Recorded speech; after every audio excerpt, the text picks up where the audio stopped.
You can take any diet with this book, and it's like, if you've hit the point where I've just hit, not just fallen off the bandwagon, but you've kind of rolled around in the ditch for a while, you can still fix it. I think so. So fixing broken diets is doable. I think it will require change. Obviously, it requires change, right? So a person's weight isn't going to change if they don't make any changes. So there has to be change.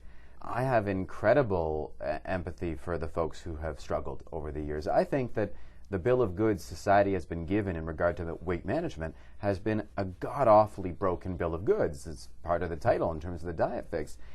Really, it's crazy to me that society believes that people fail diets. I don't think people fail diets. I think diets fail people. Whereas traditionally dieting and change, it's okay, what will I suffer without next? I think the change has to be organization. I really do believe, both from my personal experience, but also from thousands and thousands of patients and from the medical literature, that eating enough, preventing hunger, reducing the physiologic drive of 100 million years of evolution can help people. And so whether it's low carbers, paleo folks, low fat folks, there are ways to adjust calories, timing, and protein so that cravings are diminished, that drive is diminished, and in many cases, people who were never able to eat just one, when well organized, can. And so I think the secret to success isn't suffering, it's organization. And the good news about organization is the more you do it, the easier it gets. So I think about work, new jobs. The first couple of months of a new job, they're a pain in the butt, right? You don't know where things are, you don't know who to go to, you don't know the filing system. There's a lot of busy work in the first few months that after the first few months is automated and easy and you don't have to think about it at all. That's what I think this is like, in the sense that the first few months of keeping a food diary, the first few months of reorganizing timing and protein and all those sorts of things, it is a bit of busy work and it will be a bit clunky for a lot of people. Organizing the same thing over and over again, it gets easier, whereas even if you're suffering just a little bit, over time that magnifies. And so I think that's why people quit diets, is even small amounts of suffering over time feel like it's a huge amount of suffering, whereas if this gets easier and easier with time, maybe people will stick with it. I had some breakfast this morning. I tend to be one big leviathan of a meal. Yeah, at the end it's a real common story in my office, I'll tell you. It just... So breakfasts, breakfasts are something that people like to either champion very dramatically or bash very dramatically. You'll see both online. There's lots of gurus online telling you either it's the only thing you have to do or you never have to do it.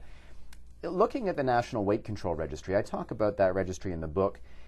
Right now, that registry consists of 10,000 individuals who on average have lost 66 pounds and kept it off for 5 years. So these are individuals who are very good at maintaining losses, which is something not everybody's very good at. 78% of them have breakfast. Now that's an important figure. I really do think it suggests that for many, breakfast is crucially important, but I think it's also important to notice that 22% don't have breakfast. Now, if an individual in my office says, listen, Yoni, I struggle, but I tend to only struggle in the later parts of the day. For me, that means that person almost certainly needs to have breakfast. If there are later in the day struggles, it often represents a poorly front-loaded day as far as calories and protein go. It actually feels a little bit abnormal to eat when you're not hungry, but preemptive eating is really what I'm prescribing in this book. And so missing breakfast, having a coffee for a snack, maybe a small and healthy lunch because they're trying to control calories, followed by a very large dinner with loss of control in some cases, either for portions or choices. It's a real typical story in my office. And if that sounds like, who is ever listening to this right now, if that sounds like you, clearly that might be one of the biggest things you need to change. Because, again, the more a person wants to permanently lose, the more of their lives they need to permanently change. And there's no question that pattern, for many, is a very challenging pattern. You are not a diet Nazi. You are not out to stomp out anything in particular.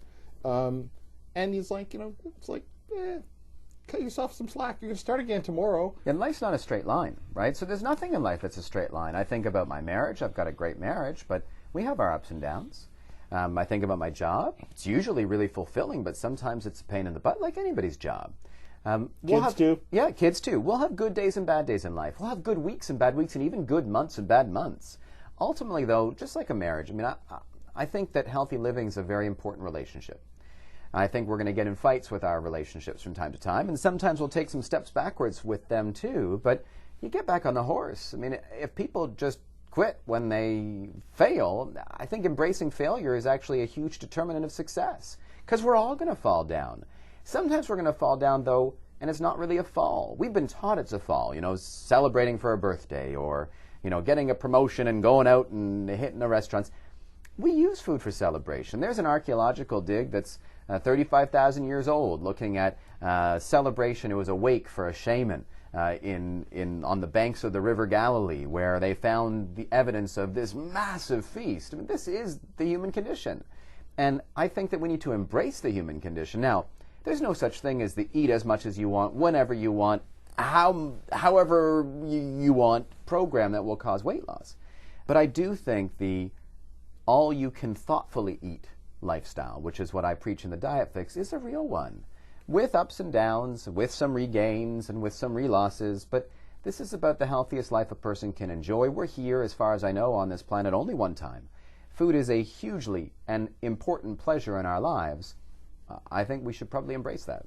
The book is The Diet Fix, Why Diets Fail and How to Make Yours Work. I've been speaking with the author, Yoni Freedhoff, and The Diet Fix is published by Random House of Canada.